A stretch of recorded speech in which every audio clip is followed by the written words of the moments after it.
welcome to the Social Changemakers Podcast. I'm your host, Khalilah, and here with me is my co-host, Isaiah. How y'all doing? Isaiah. So, yes, Isaiah, I think today's going to be a day where we kind of talk to our community and share with them just who we are. Maybe we'll ask each other some questions so they can get to know us as we get to know each other and we can grow together as a community. How you like that? I'm fine with that. Awesome. So I'll start with the questions, right?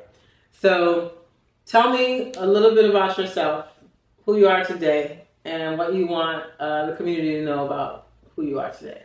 Who I am today, I am a manager. I am a brother, the oldest of 5.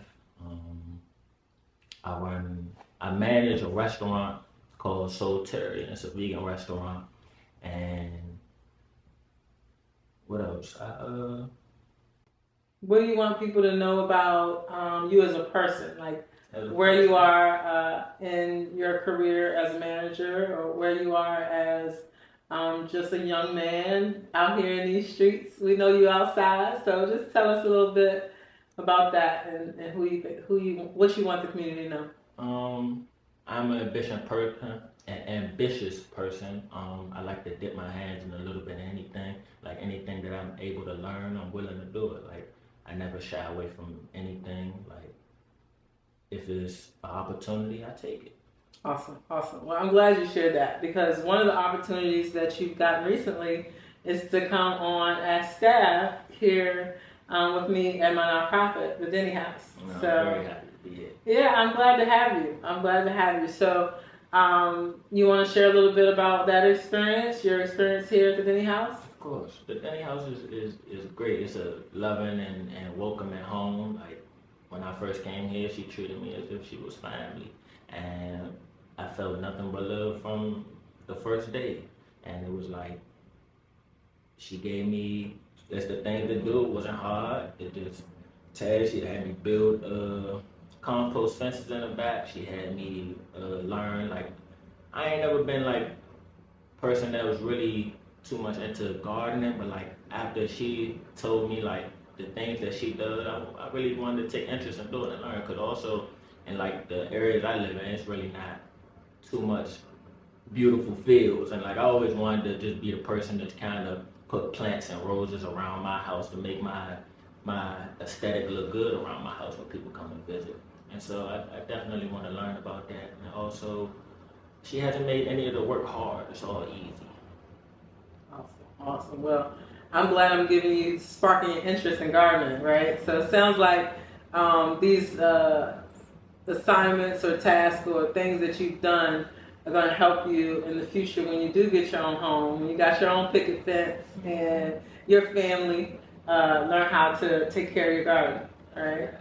Awesome. Well, hopefully some of these experiences also teach you how to take care of your family as well, how to be a good husband, how to support your family and support your future wife, right? Definitely learned a lot from you. Awesome. So let's just dive a little bit deeper into the other work that you do. So you mentioned that you're a manager at a restaurant called Soultarian, a vegan restaurant. Mm-hmm. Share a little more with me about what that looks like for you on a day-to-day. So on a day-to-day basis, like I manage a staff of 5, and I have two chefs, and I have 2 preps, and I also have a cashier. And so on a day-to-day, like we do, it's I say our most busiest days is between like Thursdays through Saturdays. Then we open from Tuesday through Sunday, and Tuesdays and Wednesdays and Sundays being our slowest days. And throughout the day-to-day basis, like in the morning time, we'll prep most of the things that we need throughout the day, and then the evenings, we're just more so we cooking and bringing in all orders and trying to get the customers in and out as fast as possible. Like none of our orders take no more than anywhere between 10 or 20 minutes. And so we always got to keep the flow, because people get impatient very fast when they don't got their food and they really hungry. But we do things like we'll get all the sauces out the way, we'll We'll portion out any of the meals that we need to cook with. Get all our seasoning together, make sure that the area is clean and tidy, and basically just want to make sure everything runs smoothly. Awesome. So it sounds like you have good talent for managing people and processes, right? I'm sure it takes a lot of different moving parts to make help a restaurant continue to run. So you just spoke about the fact that you have to manage 5 individuals. That's individual personalities, people coming in and out for whatever reason. Some may show up, some may don't. May not, I should say, but tell us about that. And it's more so like me, especially with me being young and trying to manage an older staff, like an older crowd, is I wouldn't say it's difficult because they know my position, but it's like at times like, why am I listening to a child? Like, you're younger than me, but you really gotta have that mindset of where like you know your worth and your where your position is in somewhere. So when things need to get done, you gotta know how to speak up and you gotta know how to be in control of the situation, because if somebody's not in control, everything's gonna go to very downhill very quickly. So it's like I haven't ran into any issues with anybody really at all, and I could see that. I see that you have a very laid back type personality, but I can see you standing up and holding people accountable as well, in a way that is not judgmental but assuring, and just you have a leadership vibe about you that makes it helps me know that you get the job done. And how long have you been doing this? I've been doing this for 2 years. For 2 whole years. And how old are you again? 21. 21, y'all. Did you hear that? All right. So you are already managing staff, managing processes, right? What are some of the other jobs or roles that you play at the restaurant? At the restaurant, like I could do it all really. If I wanted to run a restaurant on my own, I could. I could be the cashier. I could be prep. I could. We do dishes. We don't really got like most of the time. Like some restaurants, they'll have a dishwasher, like just somebody that just cleans up and do dishes. But we don't have that. Like in our restaurant, everybody could play any role. Like we don't have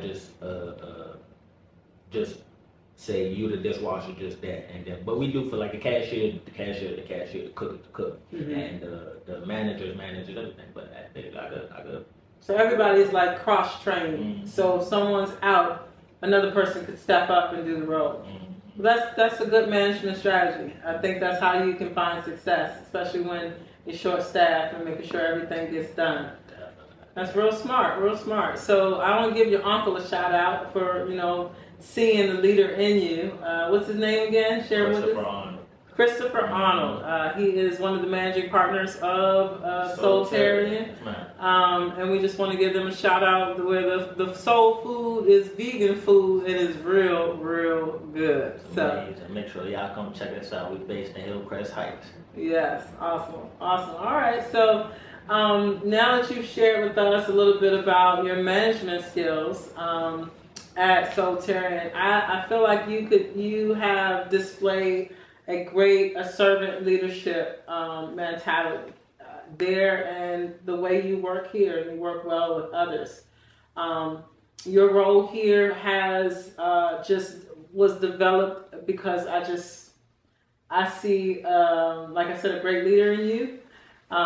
You have a great work ethic. You have displayed to me your desire to learn whatever it is you need to learn, and you actually engulf yourself in it in a way where you can execute with a level of excellence that I think is important in business today, which is really hard to find. I know there are a lot of young people, a lot of young men out here who have those same traits within them and just haven't been tapped into. So I'm just glad I'm able to give you an opportunity to tap into those traits and hone those traits. So as you move on, if you decide to move on, you might stay with me forever. That is my plan. But just in case you decide, God has called you to do something else, I want to make sure that you've had the opportunity to grow your skills and grow yourself as an individual in leadership. And I thank you for saying that, and especially giving me this opportunity. Yes. Well, you're quite welcome. Thank you for being you and saying yes to the opportunity. So with that, tell me a little bit about your upbringing. So where did you grow up? I was born in PG. I was born in PG Hospital. So ho. He gonna have to put some respect on it, right, people? We don't say PG around here. What we say? We say Maryland. Prince George's County. Okay, Prince George's County. But yeah, so you grew up in PG, Prince George's County.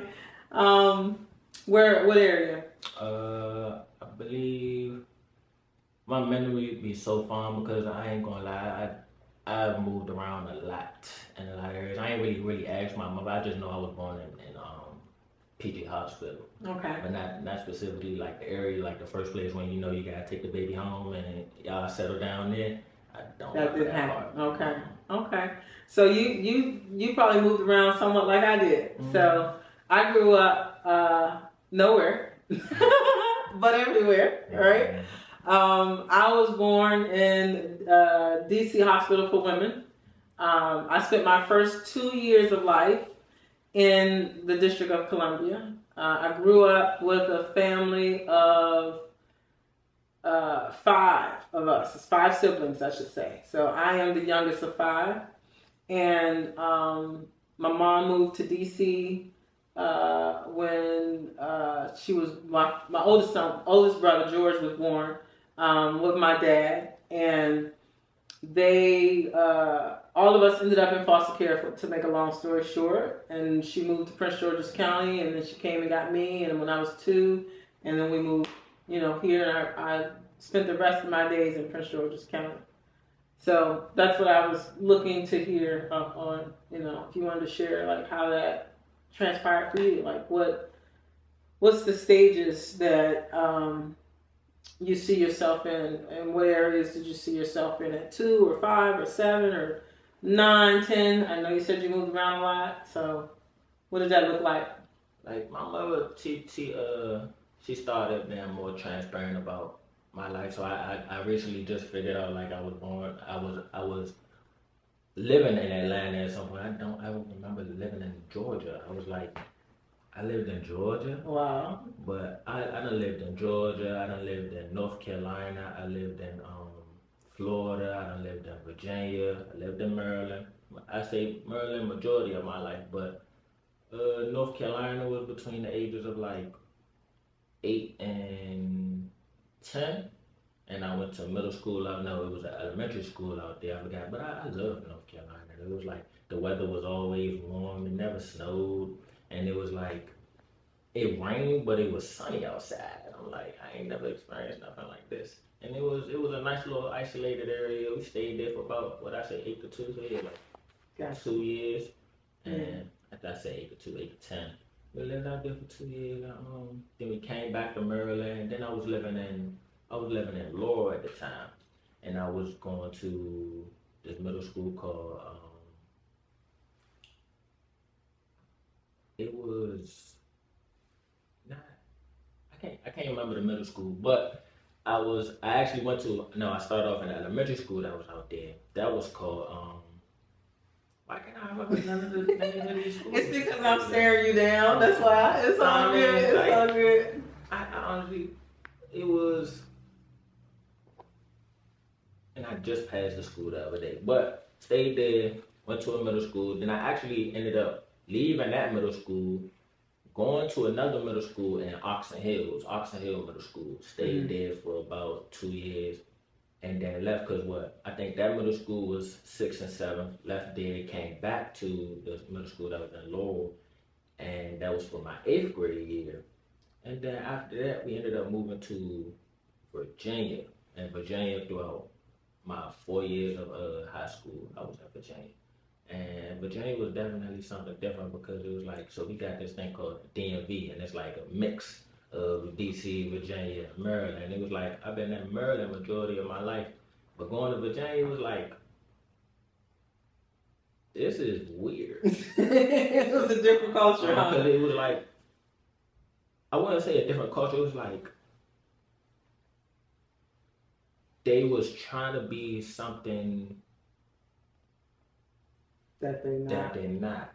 Okay. And it took me a while to adjust to it and get used to it, but it became more common to me. And then I ended up, after I graduated high school, I came back to Maryland. And then after that, I've been working. Like I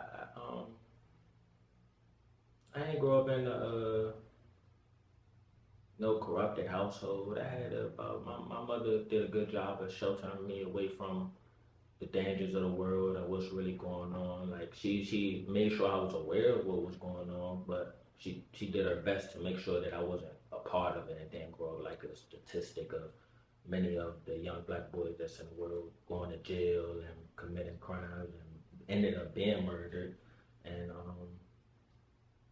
my father did his best to make sure that I would always had good grades in school. Like I had honor roll throughout all elementary and middle school, but I was cutting up in high school. I'm not gonna lie.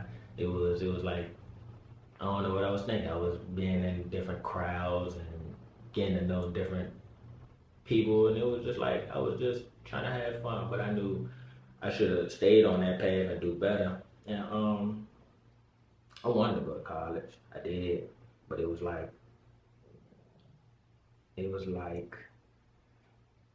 the way I see college, I ain't really understand if college was going to be the best idea for me, because I'm like, I just see myself in debt. And at the time, I really didn't know what I wanted to go to college for. It was like, what am I going to college for? I didn't know what I wanted to be. I always knew I wanted to be a real estate agent. Well, in high school, I was boxing. I knew I wanted to be a pro boxer. Mm-hmm. And I was like, what does being a pro boxer have to do with college? But also, you could go in the field for medicine and like sports medicine and stuff like that. Get to learn basically more about your body and how to take care of your body and stuff like that. But I'm gonna come back to that because I want to learn more about your boxing history and the real estate thing. But what's sticking out to me about your story is the travel, is the fact that you had to go from place to place. I experienced that as well. So growing up in Prince George's County, for the most part, I grew up in foster care. And because I was in foster care, I was an angry young kid who just didn't feel like I belonged anywhere. I ran away a lot and ended up having to go from home to home to home. Several different foster home experiences, several different schools. I never really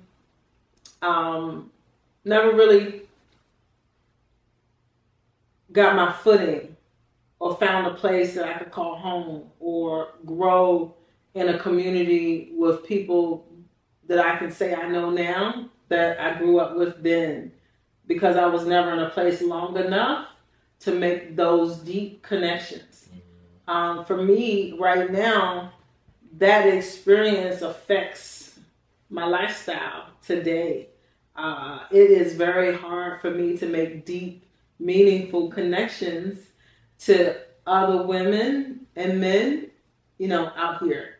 So I struggle with relationships outside of the ones that are near and dear to me, those that I see every day. Understanding that people aren't always against me, that I don't have to be on defense all the time, and that it's not always a situation that when someone does something that I feel may be wrong, it may not even be about me. 10 times out of 10, it's not even about me, it's about that person.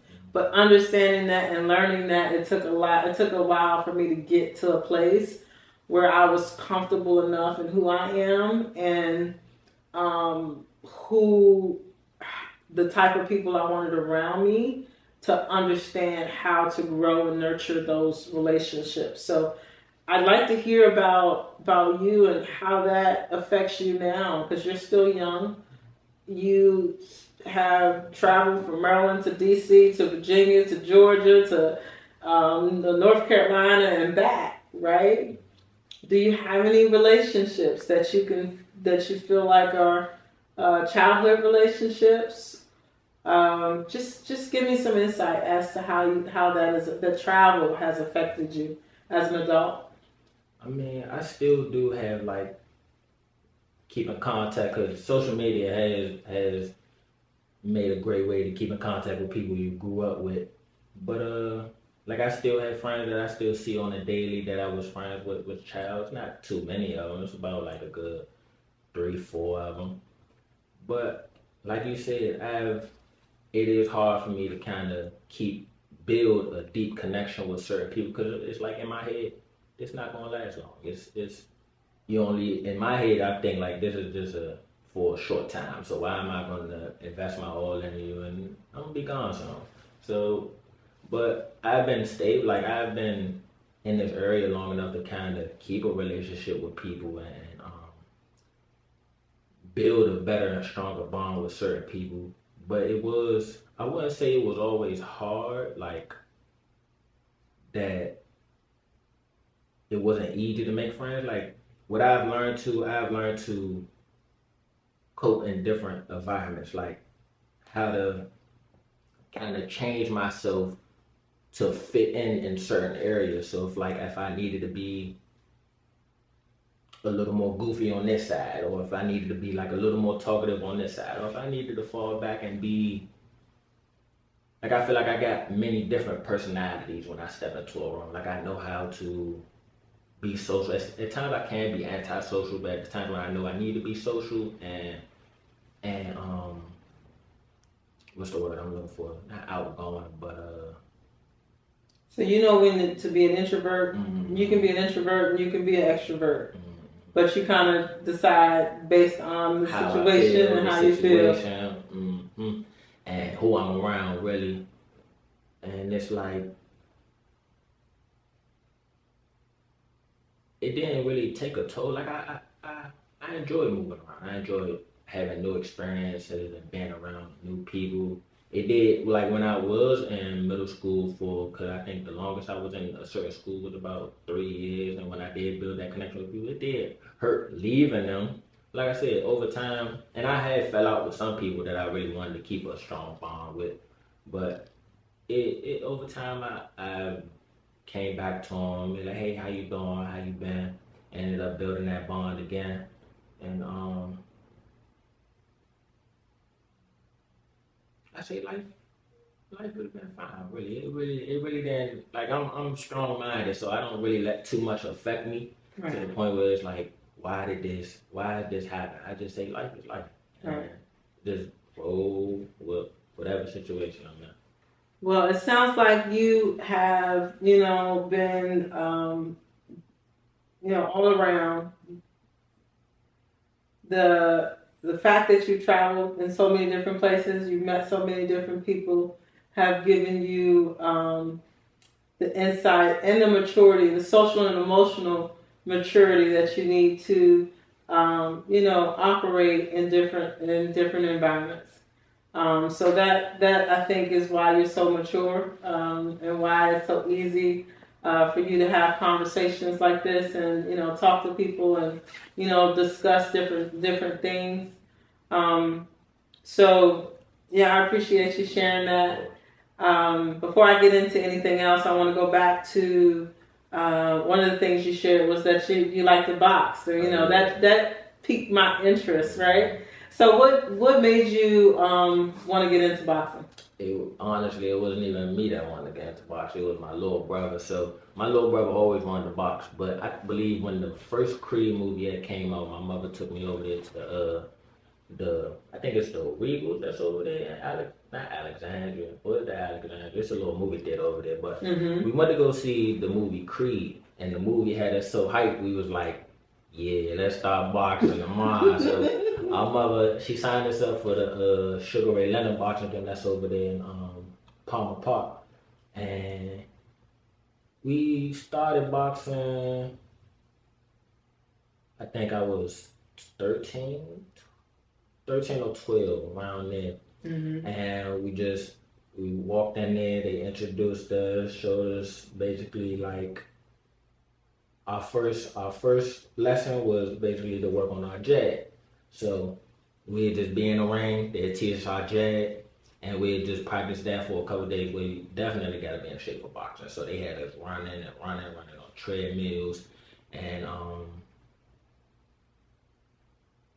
me, I never really was a fighter growing up. I ain't had too many altercations. Like I have been into one fight, which was in middle school, and they ain't put you on the floor, did they? Nah, not like that. It was the situation I had even became before that was, and that was one of the things. So how that situation came about was the weirdest thing ever. Like I said, I was jumping back from school to school.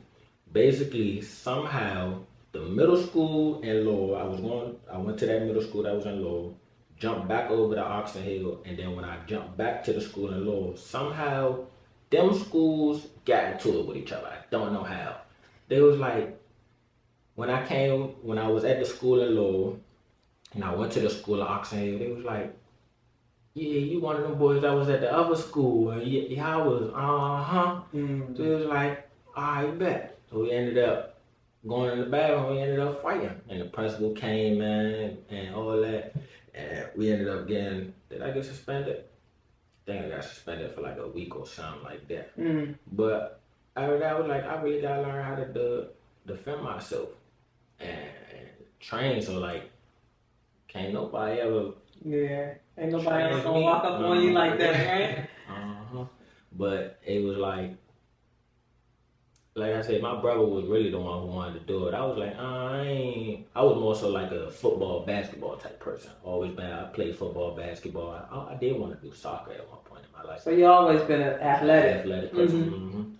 But boxing never really crossed my mind. But it's like once we got it, I fell in love with it. Like that's all I wanted to do. I love and it was also a way to kind of release some frustration and anything I was dealing with, I just go in there, release, I exercise, train, and just to get my mind back in order. So how far did you take the boxing? Like, to give me some experiences that you had outside of just training within the you said the Sugar Ray Leonard gym. What are some other experiences you had? So like I think it was every Friday we'd go around, we'll spar at different boxing gyms. So I think my record was 5-2. So I won 5 fights, lost 2 fights. I think I lost in the silver gloves, and I had a boxing match in Ohio, and I lost out there.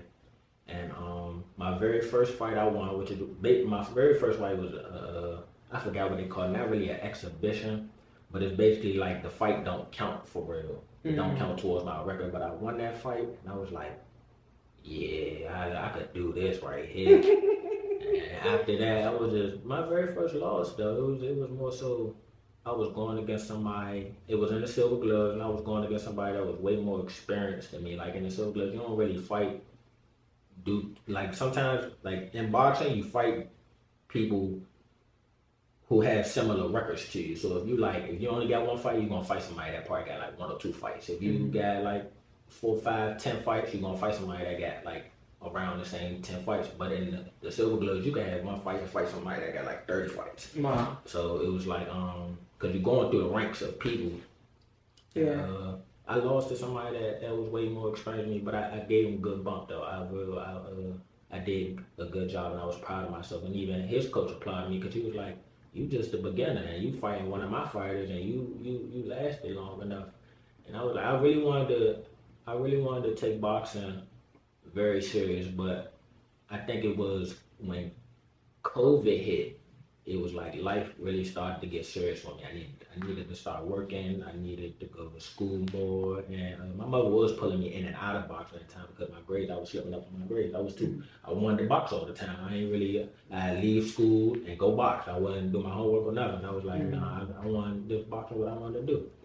So I didn't really lose the interest for it, but I tried to stay in shape, and I tried to kind of keep my mind on the path of this is what I want to do. But it was then like after COVID hit, I was working all the time. I ain't really have time to exercise. I ain't have time to go to the gym. I ain't,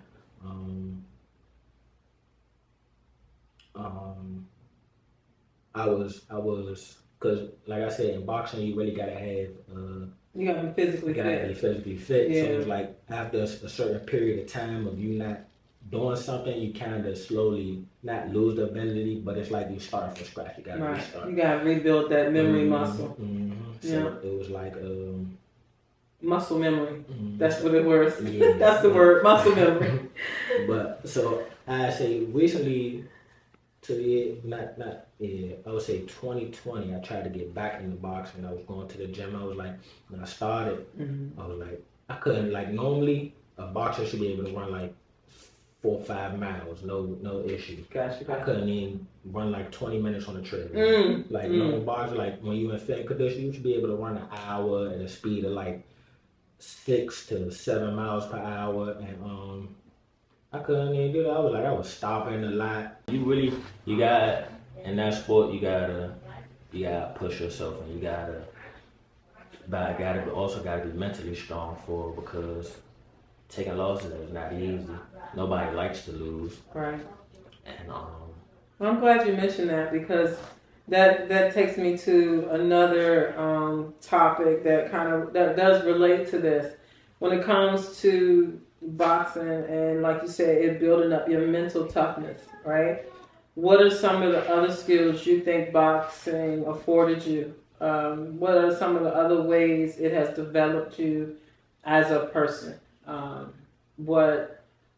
a standpoint of your resilience, from a standpoint of your self-development and your self-awareness.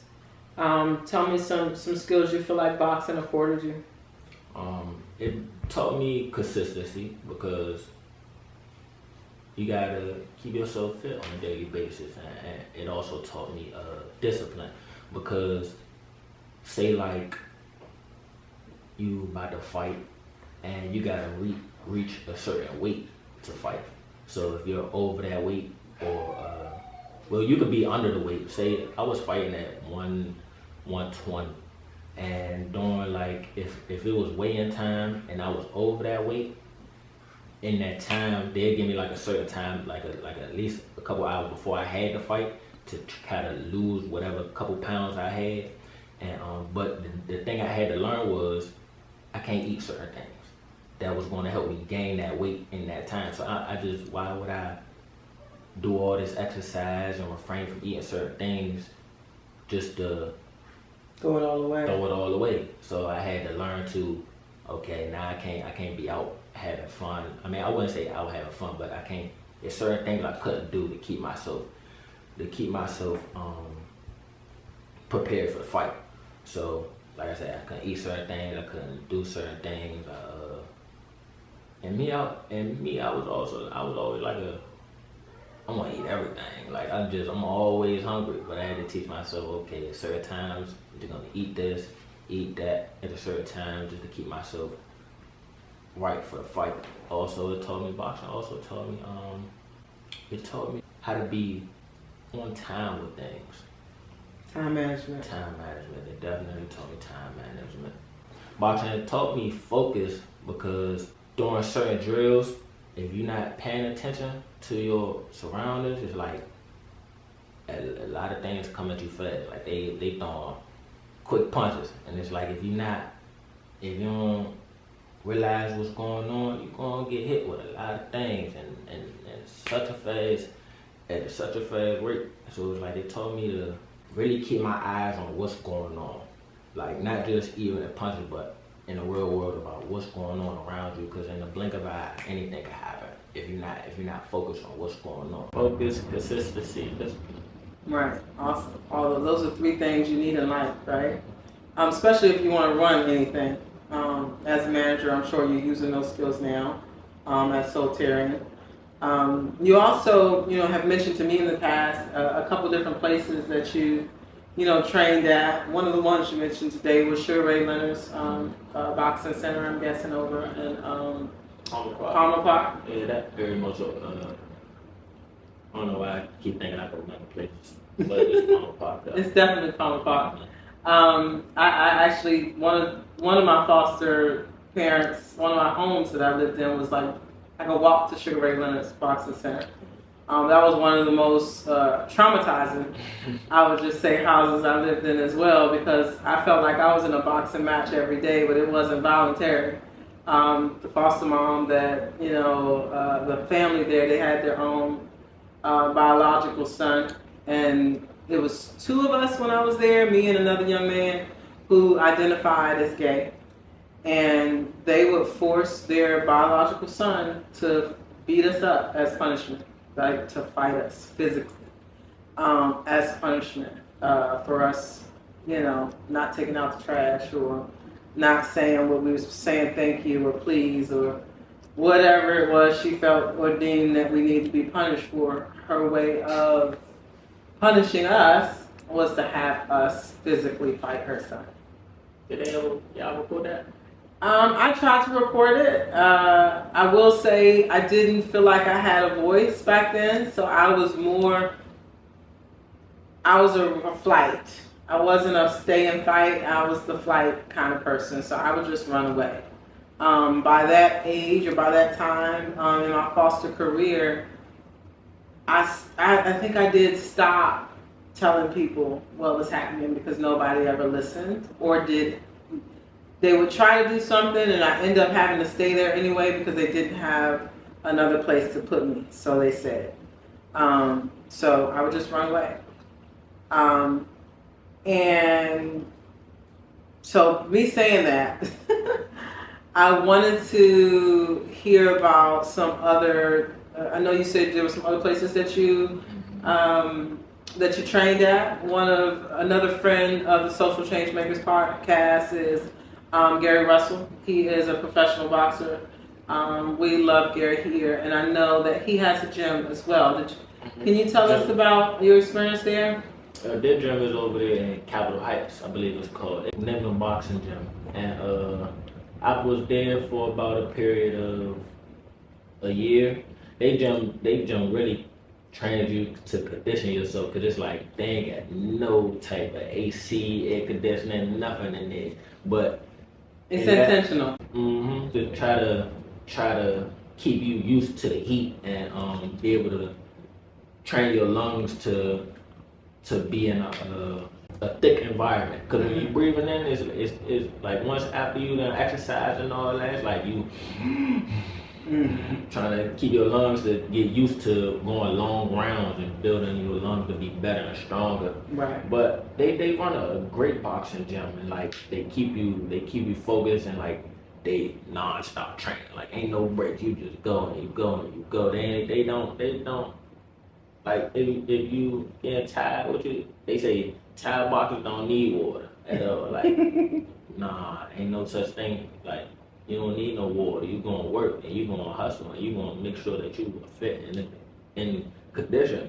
But I like being over there, especially from a professional boxer. Like we ain't have too many like at Sugar Ray. I ain't really get to meet like no boxer that was really on TV, had that kind of following behind them, and people that really have to look up to them and see them as professional boxers. But the wrestlers are all professional boxers, right? It's a group of dynamic brothers that have really put their stamp on the boxing industry. And Gary Russell, I don't know if he's a senior or junior, or I can't remember at this point, but he's definitely one of our change makers, our social change makers here at Social Changemakers Podcast. We love you, Gary, and we look to see you soon. But yeah, so I'm happy to hear that your experience there was great, and that your overall boxing, the sport, has brought you the skills that you pretty much use today to be successful. I know you also mentioned that your dream is to work in real estate as well. So you definitely want to be a professional boxer and continue that still, or would you want to do both, or just go into real estate full time? See, majority of the people that really turn, they say it's never too late to do anything. But majority of the people that end up turning pro kind of turn pro between the ages of like 17. Well, some out of country, they go pro at 16, but you could turn pro like 18, 19, 20 around that age. And even though I'm 21, like it's going to take me a little minute to kind of get there with people that's been boxing since they was like 7, 8. Because like I said, I've been from boxing for so long that it's kind of going to be like me start from scratch again. And for me to kind of get back to where I need to be, it's going to take me about a good year or two, especially me dealing with all the other things that I'm dealing with. Boxing wouldn't be, I wouldn't be able to fit in boxing as my main priority right now. And me, where I want to see myself be, I have to give it like all my time, all my dedication to really be there with the greats of boxing. So Understood. to go pro right now, no, but I still do want to do it on the side just to keep myself conditioned and fit, because like I said, I am young, so I do need something that's gonna keep my body in shape. I don't want to be old and needing somebody wiping my booty. I don't want to do that with myself. Not wiping the booty. Okay. All right. Well, in that case, it sounds like from what you told me earlier, you would like to transition, even though you always want to be here with me, helping me do whatever it is I need. I appreciate that. But your other desire is to learn the game of real estate. Tell us a little bit about your passion behind real estate. So my father has always, he been a real estate agent since he was 18. Like he went to Howard University. He got his real estate license, and I forgot what his degree was in with school. But he been doing real estate his whole life. He knew everybody needs a place to lay their head at, and it's money in the land. And I always seen that passionate drive from my father. Like he always kept us in the house. He always showed us, like he'd sometimes take us to all these nice fancy properties. So it's like, we gonna be in this one day. Like, when I seen this house, I'm like, one day I really want to be in one of these houses. And I'm like, what's the best way to do it? My father already in the game. He knows everything about it. He been through all the ups and downs of real estate. He been through all the trials and tribulations. So it's like, if he could teach me the game, I don't see why not take that chance and really learn from him.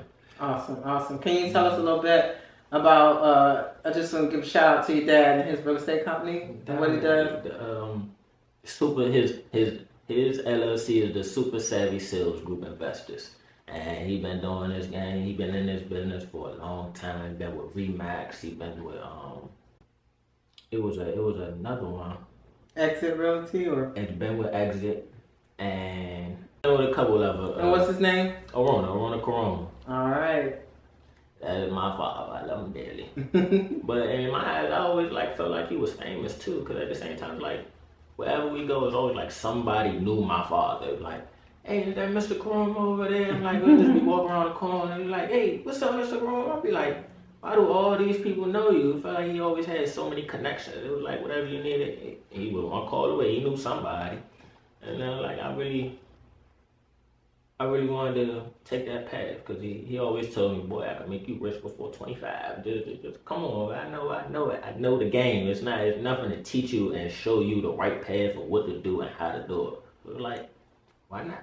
Well, that's good. So I think everybody that we are surrounded us right now are really into learning and understanding and growing in the real estate game.